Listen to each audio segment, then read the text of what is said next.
यहाँ मेरे पास शयान भी है, शाम भी है। एक सेकंड।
रुको एक सेकंड में, जब बाकी को भी भेज दूँ मैं।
जी लास्ट क्लास में मैंने कहाँ तक करा दिया था आप लोग को, बताएं जरा।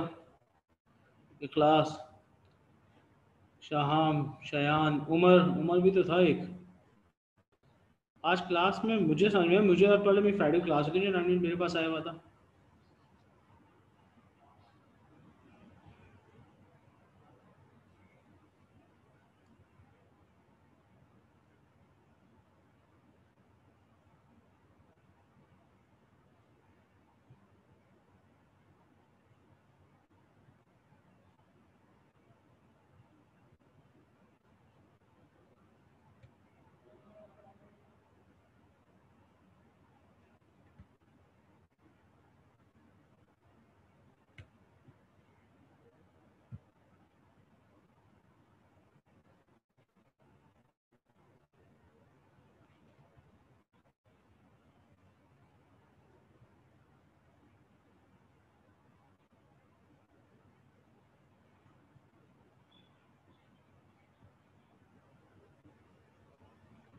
चलो बताए लास्ट क्लास में कहाँ तक करवाया था, मैसेज तो किया किसी ने।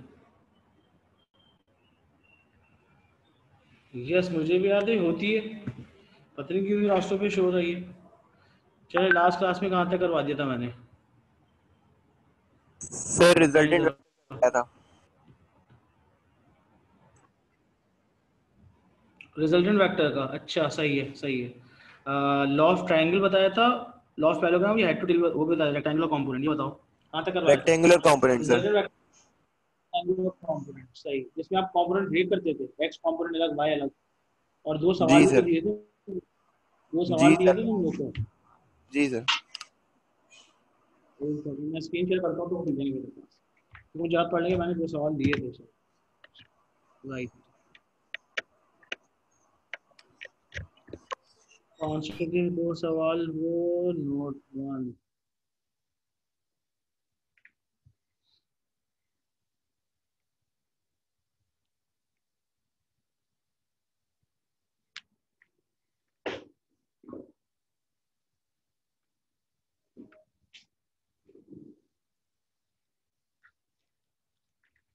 एक सेकेंड रुको, और थोड़ा सा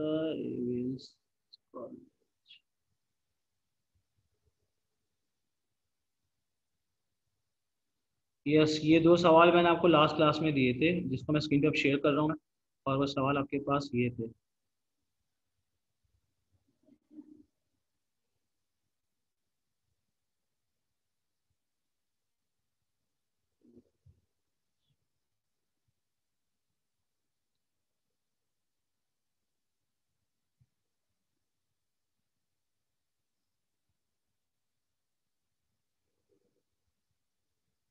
शेयर स्क्रीन,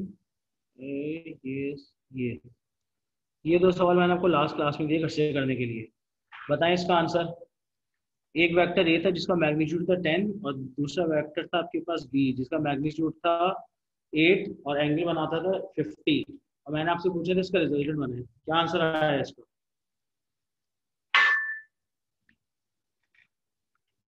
जी इखलास साहब, उमर, कौन कौन जो क्लास में, ये 2 सवाल मैंने आपको करवाए थे, और मैंने पूछा था इसका रिजल्टेंट निकाल के बताओ। हर कंपोनेंट के कितने कंपोनेंट, हर वेक्टर के 2 कंपोनेंट बनते हैं।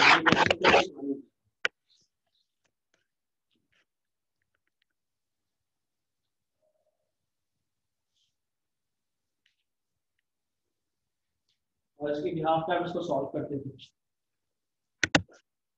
तो अगर ये 2 वेक्टर्स हों जो क्वेश्चन में गिवन है, तो उसके कंपोनेंट कैसे निकालोगे, क्या आंसर आएगा?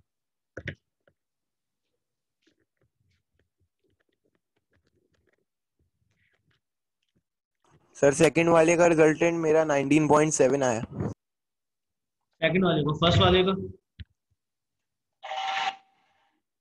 फर्स्ट वाला नहीं किया?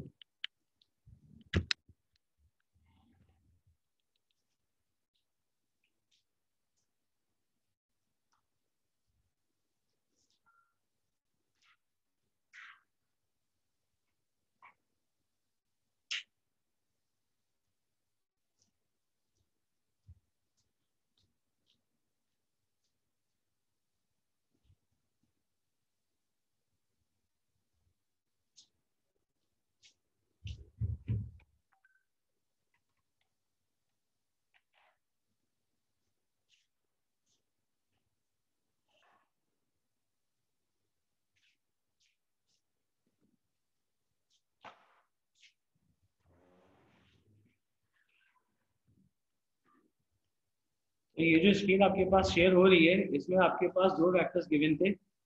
सेकंड वाले को तुम आंसर बता रहे हो 19.7 आया था तुम्हें, और बाकी किसी ने टाइम ही नहीं किया होगा शायद, जब तो नहीं बोल रहे आप लोग। जिसने क्या होगा, उमर, क्या आंसर आया था तुम्हारा?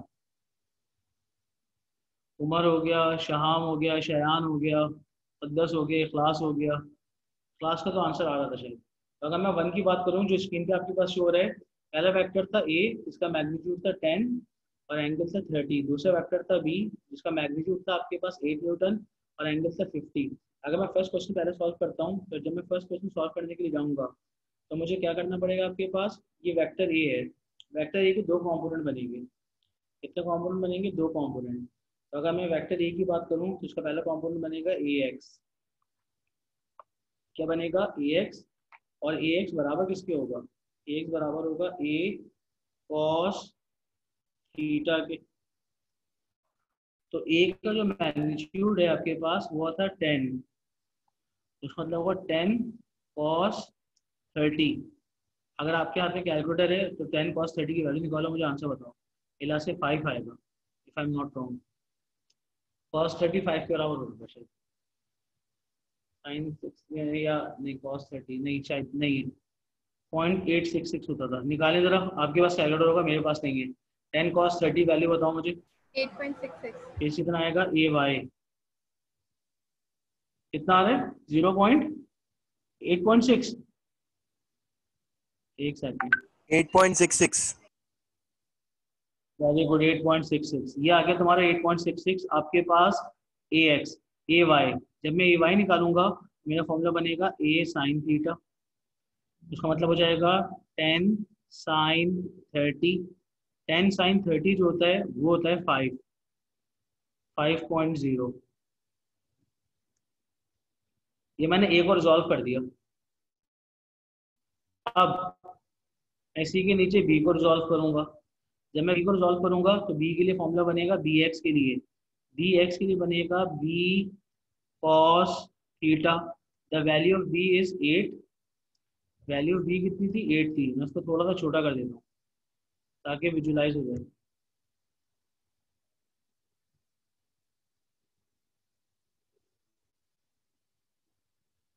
और इसको थोड़ा सा अपवर्ड मूव करता हूँ।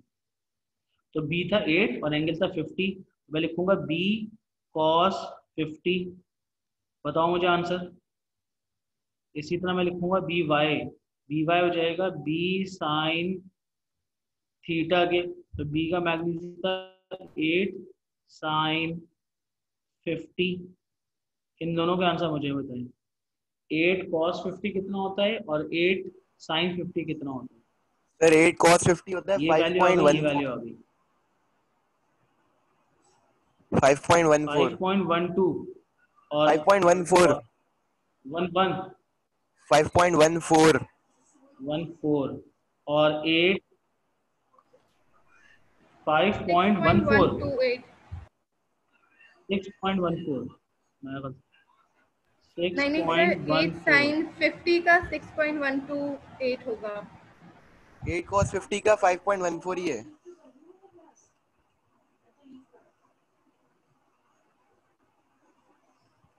मुझे लिख के भेजो बी एक्स बी वाई का। ए एक्स ए वाई तो लिख चुका हूँ मैं। ए एक्स भी निकाल चुका हूँ, ए वाई भी निकाल चुका हूँ। अब मुझे बी एक्स और बी वाई का आंसर लिख के भेजो चैट के ऊपर।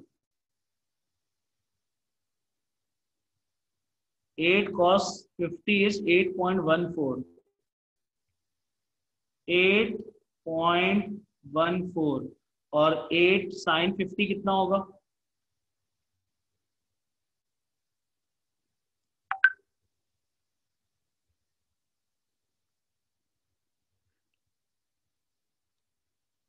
सो इखलास क्या हो गया यार? 5.14।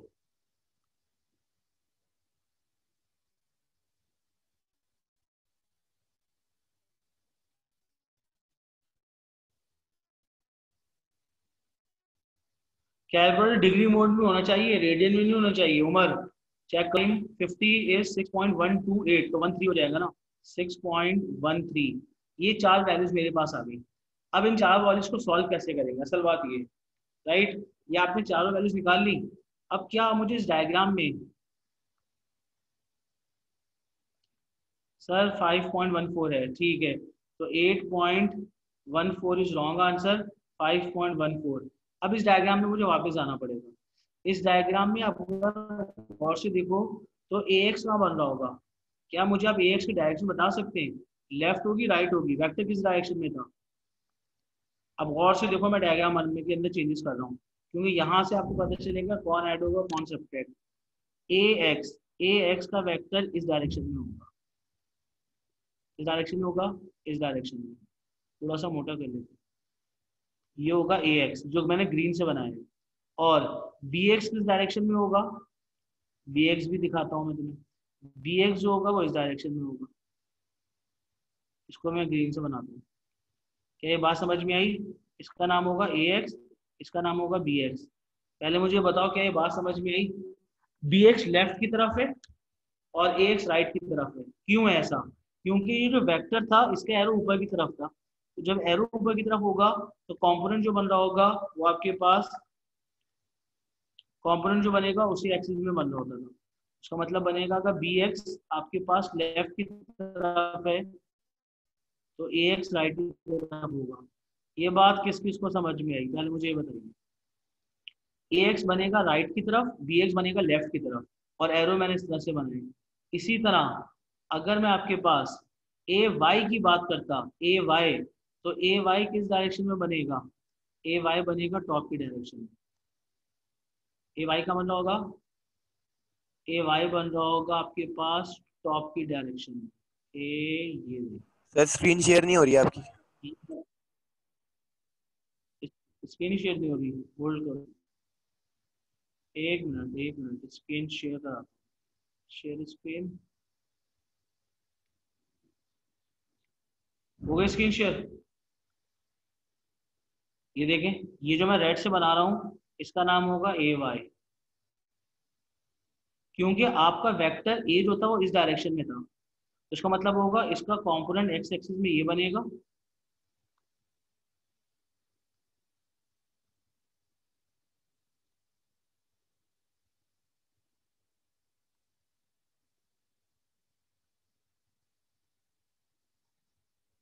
अगर वेक्टर जो था वो आपके पास ए इस डायरेक्शन में था, ये देखें, अगर मैं खाली वेक्टर ए को ड्रॉ करूं तो ये आपका मैंने वो बनाया, और ये वेक्टर दिखाता हूँ, ये वेक्टर ए है, ए जो था इस डायरेक्शन में था, ए इस डायरेक्शन में था, जब ए इस डायरेक्शन में था तो उसके जो कंपोनेंट बनेंगे, ये बनेगा एक ए एक्स, एक बनेगा ए वाई, ए एक्स बनेगा एक्स एक्सिस में ऐसे, और ये बनेगा ए वाई ऐसे, तो उसका मतलब होगा दिस इज वेक्टर ए, उसका मतलब होगा ए वाई का एरो ऊपर की तरफ बन रहा होगा, और ए एक्स का एरो जो बनेगा left hand right hand side पे बनेगा। इसी तरह वेक्टर बी ए गिवन था, तो जो बी एक्स बनेगा एक्स एक्सिस कंपोनेंट वो उसका बनेगा लेफ्ट की तरफ, और जो बी वाई बनेगा वो कहाँ बनेगा, वो बनेगा टॉप की तरफ, just like this is the most important concept. ये देखिए, ये बनेगा आपके पास बी वाई, कौन सा बन रहा होगा, बी वाई बन रहा होगा।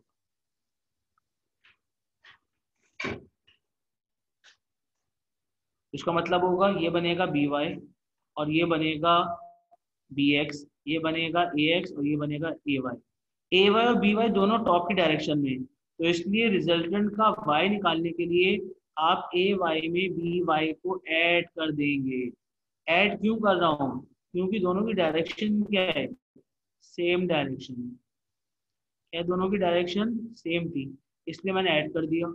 और अगर मैं आपके पास रिजल्टेंट का एक्स कंपोनेंट निकालना चाहता हूँ तो मैं देखूंगा बी एक्स और ए एक्स दोनों ऑपोजिट हैं, बड़ा कौन सा है, ए एक्स था 8.66, बी एक्स था 5.44, तो जब डायरेक्शन ऑपोजिट होगी तो I will subtract A X minus B x.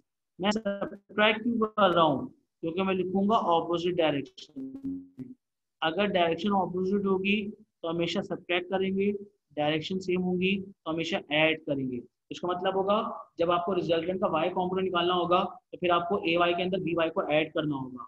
कैसे पता चल रहा है, डायग्राम देखकर, डायग्राम के अंदर दोनों वेक्टर्स ऊपर की तरफ है, ये देखें, ये वेक्टर्स भी ऊपर की तरफ जा रहा था, ये वेक्टर भी ऊपर की तरफ जा रहा था, इसका मतलब होगा जब मैं उनको ऐड करूंगा तो आपके पास जो रिजल्टेंट का वाई निकलेगा, ए वाई प्लस बी वाई, 5 + 6.13, तो आंसर आ जाएगा,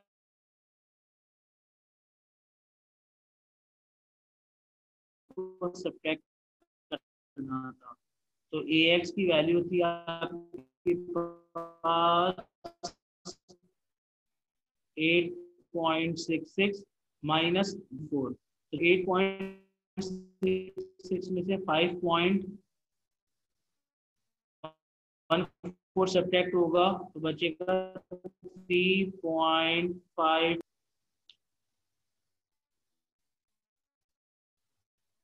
मैंने ऐड सब्ट्रैक्ट क्यों किया है, एरोज देखकर एक्शन लूंगी तो आई विल सब्ट्रैक्ट, तो आपके पास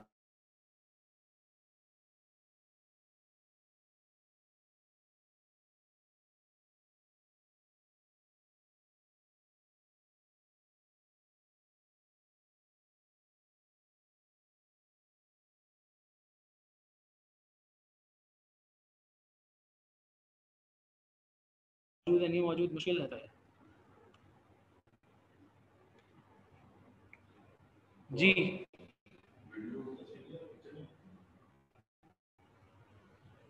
तो आपके पास आर एक्स की वैल्यू जो थी वो थी 3.52 का स्क्वायर प्लस 11.13 का स्क्वायर, क्योंकि आपने फॉर्मूला पढ़ा था रिजल्टेंट निकालने का। अगर रिजल्टेंट निकालना हो तो पाइथागोरस थ्योरम लगाते थे, क्योंकि एक एक्स कॉम्पोनेंट होता था, एक वाई कॉम्पोनेंट, रिजल्ट बन जाता था। तो आप R X square plus R Y square का अंडर रूट करेंगे तो आर आ जाएगा। तो 3.52 स्क्वायर प्लस 11.13 स्क्वायर ऐड करो, स्क्वायर करके अंडर रूट निकालो, मुझे फाइनल आंसर बताओ। ये तुम्हारा क्वेश्चन नंबर 1 का आंसर है रिजल्टेंट का, जो आप लोग मुझे बताएंगे अभी। क्या आंसर है बताइए ज़रा। कैलकुलेटर आपके हाथ में होना चाहिए, जब तक कैलकुलेटर आपके हाथ में नहीं होगा मुश्किल होगी आपको बहुत। तो फाइनल आंसर मुझे बताया है उमर ने 11.63, 11.67, 63 कह रहा हूँ। This is the final answer of this question, 11.67 Newton. बाकी भी चेक करें आंसर उनका आ रहा है या नहीं आ रहा। तो एग्जामिनर जब भी वेक्टर के सवाल देगा, हर वेक्टर को उसके कंपोनेंट में रिजॉल्व करो। अगर डायरेक्शन सेम होगी तो ऐड कर दोगे, ऑपोजिट होगी तो सब्ट्रैक्ट। बस दो चीजें माइंड में रखोगे, या तो सेम डायरेक्शन होगी ऑपोजिट डायरेक्शन, इसके अलावा किसी कोई पॉसिबिलिटी नहीं है। सर इसमें डायरेक्शन कैसे निकालेंगे रिजल्टेंट की? अच्छा, रिजल्टेंट की तुमको डायरेक्शन निकालनी है। अब रिजल्टेंट की डायरेक्शन निकालने का आपके पास फॉर्मूला क्या होगा, ये देखो, ये कौन सा था, आर एक्स था, ये कौन सा था, आर वाई था, और ये था आर। तो तुम फॉर्मूला लगा सकते हो टेन थीटा। टेन थीटा बराबर होगा R Y upon R X. इसका मतलब बन जाएगा आर वाई की वैल्यू थी तुम्हारे पास 11.13 डिवाइडेड बाय आर एक्स की वैल्यू तुम्हारे पास आ रही थी 3.52। इन दोनों को डिवाइड करो टेन इनवर्स। तो याद रखें, अगर एंगल निकालना है तो उसका फॉर्मूला लिख लो direct, tan inverse of R Y upon R X. This is the formula of angle of resultant vector. जब आप उसकी कंपोनेंट ढूंढ लोगे तो कंपोनेंट ढूंढने के बाद आपने करना क्या होगा, टेन थीटा लगा देना, क्योंकि R Y upon R X of tan inverse of R Y upon R X always equal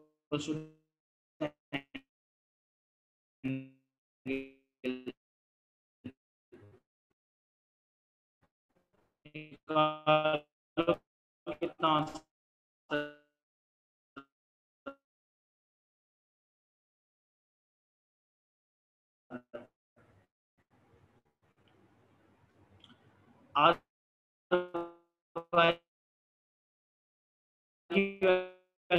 तुम्हारे पास 11.1।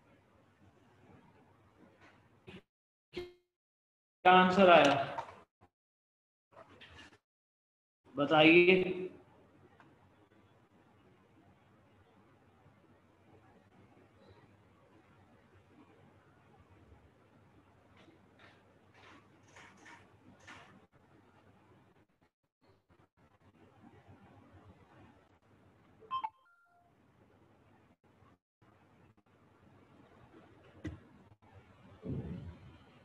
तो आंसर जो आप बता रहे हैं, एक तो व्हाट्सएप ग्रुप पे आ गया मैसेज, एक सेकंड। 72.45 डिग्री सही है, 72.45 डिग्री बनेगा रिजल्टेंट का आंसर। क्या बनेगा, 72.43। This is the answer.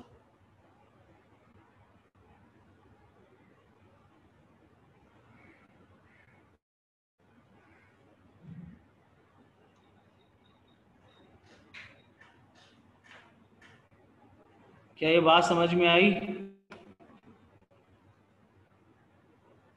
तो इस तरह से आप हमेशा रिजल्टेंट निकालोगे। जब भी वेक्टर को सवाल आएगा रिजल्टेंट ऐसे निकालेंगे, जैसे ये सवाल है। इसका पहला पार्ट दिखाता हूँ मैं, और अच्छा सा डिफिकल्ट है, फर्स्ट अटैम्प्ट में बच्चे से नहीं हो पाता। इसका ऊपर वाला पार्ट दिखाता हूँ मैं तुम्हें पहले। बी पार्ट, डी पार्ट है असल।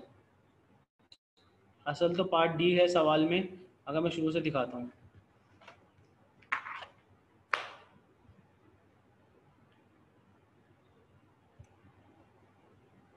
इसका रेफरेंस है आपके पास नवंबर 11, नवंबर 11 23। इसका पहला पार्ट करा चुका था मैं तुम लोग को पहले, ये नहीं कराया था। यहाँ से सवाल है, ये पूरा सवाल है। निकालने क्या चीज़ है, T1 T2 निकालना है, 4 मार्क का सवाल है। T1 T2 निकालना है। एग्जामिनर ने बोला है एक 7.5 न्यूटन का वेट है, 7.5 न्यूटन का वेट है विच इज एक्टिंग डाउनवर्ड। इसको आपने 2 स्ट्रिंग से बांधा हुआ है। 2 strings supported a load of weight 7.5 Newton as shown in figure 1.2. Right? On string has the tension of T1 and angle is 50 degree with the horizontal. The other string has tension of T2 with the angle of 40 degree. The object is in equilibrium. Object rest में equilibrium के अंदर है. Determine the value of T1 and T2. Screen में और बड़ी कर देता हूँ ताकि आपको वैल्यूज और आराम से नजर आए, क्योंकि आपको T1 T2 निकालना है बस। यस, इतनी बड़ी स्क्रीन सही है। ये पूरा सवाल है। एग्जामिनर ने एक वेट है, इसका वैल्यू थी 7.5 न्यूटन। एक रोप, 2 रोप से बांधा हुआ है, एक T1 एक T2 है। T1 का एंगल 50 डिग्री है, T2 का एंगल 40 डिग्री है। एग्जामिनर बोलता है T1 T2 की वैल्यूज निकाल के बताओ। 5 मिनट में दे रहा हूँ आपको करने के लिए।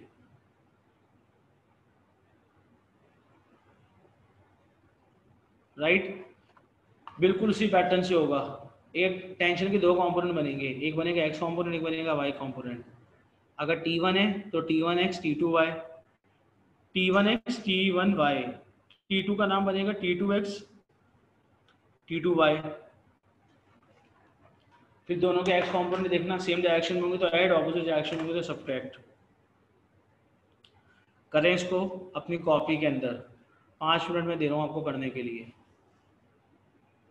अगर ये सवाल आपने खुद से कर लिया, इससे ज़्यादा मुश्किल सवाल वेक्टर्स के नहीं आते। ये लिमिट है वेक्टर्स की। T1 निकालो, T2 निकालो। हरी अप, 5 मिनट दे रहा हूँ मैं तुम्हें।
आंटी आई थी क्या? कौन आंटी? हाँ, तो आंटी तो वो ऊपर वाली शक्कर आंटी। अच्छा बच्चे को तारा ने बोला है कि भाई क्लास को ये क्लास आता काम बोला रहा हूँ तेरा कौन है?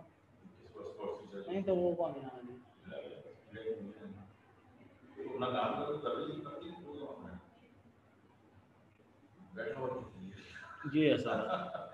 यार भाई प्रोफेशनल जेलसी बोली हाँ आप अपना काम करो मैं कभी आपके काम में इसमें दखल नहीं जूनियर जूनियर रहेगा, सीनियर सीनियर। मतलब मैं कभी नहीं बोलता ना क्लास में बोलता हूँ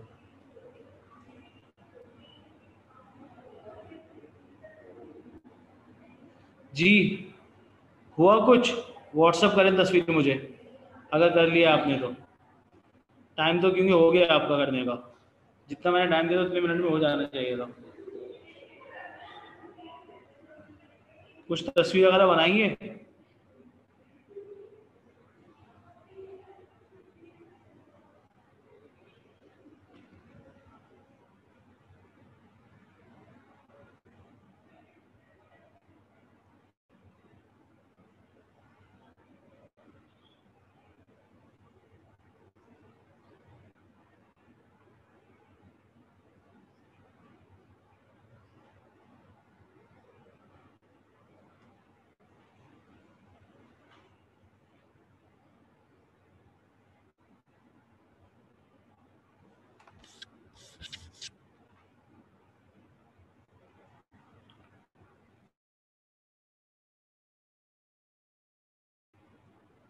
जी किसका आंसर आया? आंसर आया किसी का?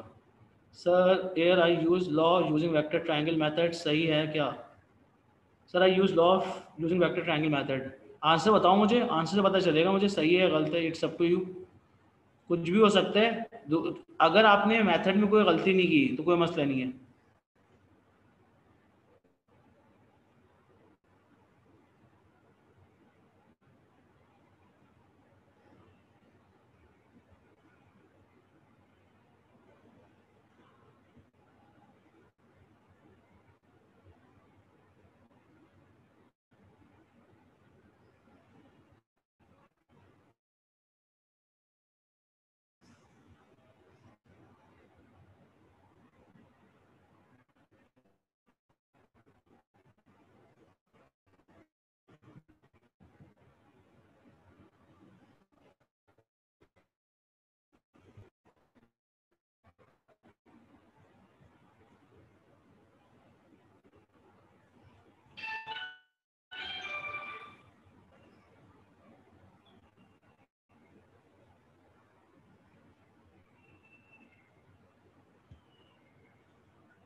अब जो खड़ा मेरे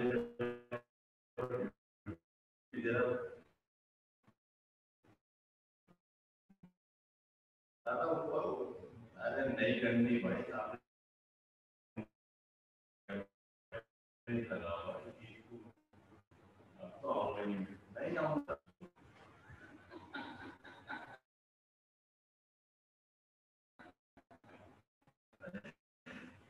भाई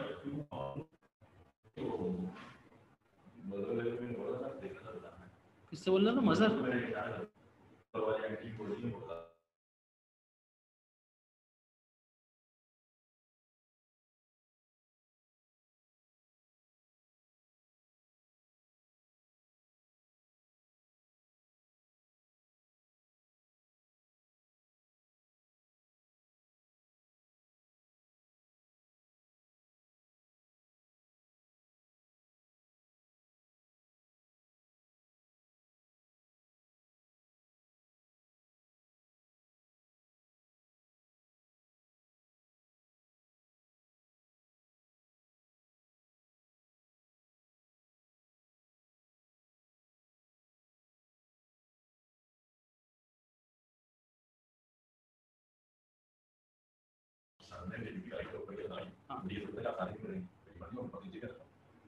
नीचे से ऊपर गया तक नहीं, बड़ी बड़ी आपकी सर्दी यहाँ पर आप ये देखना है। सही बात। सर समझा देता हूँ बस। देखें इसका कॉन्सेप्ट क्या है, स्क्रीन शेयर हो रही है आप सबके पास। सबसे पहले आप क्या करोगे, एग्जामिनर ने आपने कंपोनेंट निकालने हैं। कंपोनेंट बनाने के लिए आपको क्या करना होगा, आपको स्क्रीन पे जाना होगा, राइट। ये देखें सबसे पहले मैं इसके वेक्टर्स बनाऊंगा। ये था टी, तो सबसे पहले मैं क्या करूंगा, मैं सबसे पहले डायग्राम कंप्लीट करूंगा। ये था T2, तो इसका मतलब कंपोनेंट जो बनेगा वो यूं बनेगा। रुको एक मिनट, एक मिनट। क्या वो ये बताइए भैया निशा हाँ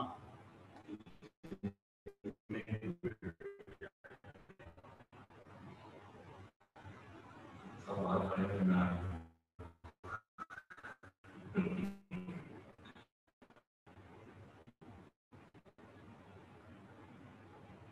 एक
ये मैंने T1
ये देखें आपके पास दो इक्वेशन बनेंगी, एक का नाम होगा T2x, एक का नाम होगा T2y, एक का नाम होगा T1x T1y। इसका मतलब होगा आपके पास T1x और T2x दोनों ऑपोजिट डायरेक्शन में है, इसका मतलब होगा इन दोनों को सब्ट्रैक्ट करेंगे तो आंसर 0 आ जाएगा, और T1y प्लस T2y को ऐड करेंगे और वेट से सब्ट्रैक्ट कर देंगे तो आंसर 0 आ जाएगा। तो आपकी दो इक्वेशन बनेंगी। कितनी इक्वेशन बनेंगी? दो इक्वेशन। पहली इक्वेशन क्या बनेगी? T1x minus T2y T2x is equals to 0। एक इक्वेशन ये बनेगी। अब मैं वैल्यूज डालता हूँ। T1x, T1 अननोन है, x की वैल्यू होती है आपके पास cos, तो मैं लिख सकता हूँ T1 cos 50 minus T2 cos 40 equals to 0। एक इक्वेशन ये बन गई। अब इसमें से T1 या T2 जिसको चाहो तुम सब्जेक्ट बना लो, इट्स अप टू यू। तो अगर मैं T1 को सब्जेक्ट बनाता हूँ तो ये चीज़ इधर आके प्लस हो जाएगी, T2 cos 40 divided by cos 50, ये आ गई T1 की वैल्यू। दूसरी इक्वेशन में क्या लिख सकता हूँ? दूसरी इक्वेशन लिखूंगा T1y plus T2y is equals to weight. तो मैं T1y का मतलब होगा sin 50 plus T2 sin 40 is equals to weight. Weight कितना है? 7.5। अब आपके पास T1 भी है, T2 भी है, T1 की पूरी वैल्यू मौजूद है। ये इस पूरी वैल्यू को उठा के इधर डाल दोगे तुम T1 की जगह पे, तो पूरी इक्वेशन में T2 आ जाएगा। इसको साइमल्टेनियसली सॉल्व करोगे आपका आंसर आ जाएगा, और जो T2 का आंसर आएगा उस आंसर को उठा के यहाँ डाल देना, cos 40 अपॉन cos 50 करोगे तो T1 आंसर आ जाएगा। यहाँ तक बात समझ में आई?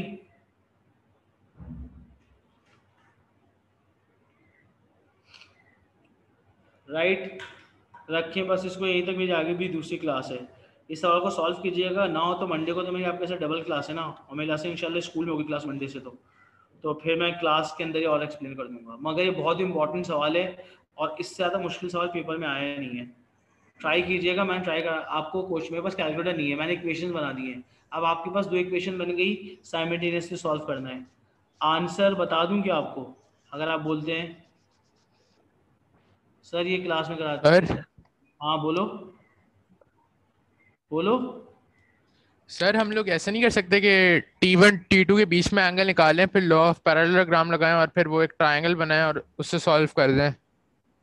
उससे सॉल्व किया तुमने? सर उसी से क्या आंसर सही आ रहा है शायद। नहीं शायद क्या, आंसर बताओ तो मुझे। सर मेरा मुझे आंसर बताओ तो 4.82 आ रहा है, 4.82 आ रहा है T2 और T1 है 5.7। 5.7 इसका रेफरेंस था आपके पास। रुको एक मिनट, इसका रेफरेंस है आपके पास नवंबर 11/23, नवंबर 11/23 की मार्किंग स्कीम, नवंबर 11। वेट करो एक मिनट, नवंबर 11, एक सेकंड, नवंबर 12 आ गया, नवंबर 10 आ गया।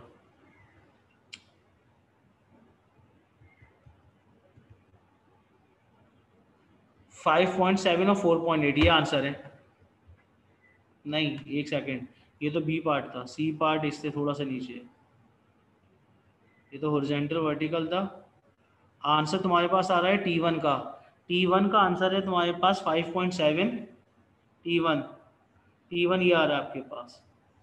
T1 जो आपके पास, मैं अगर इसको अलग से लिखूं तो T1 आ रहा है आपके पास 5.7 और T2 आ रहा है आपके पास 4.8। ये आंसर है, ये आंसर आते हैं तुम्हारे। अगर ये आंसर है तो सही है। जी सर यही आ रहा है। बस बिल्कुल सही है, तो तुम्हारा मेथड सही है। मैंने कहा था फिजिक्स में करने के 2 या 3 मेथड हैं हर सवाल को। आपको जो आसान लगे उस मेथड को अटेम्प्ट कर लो। आपको रेक्टेंगुलर कंपाउंड आसान लगे वो कर लो, लॉ ऑफ ट्रायंगल आसान लगे वो कर लो, लॉ ऑफ पैराग्राम आसान लगे वो कर लो।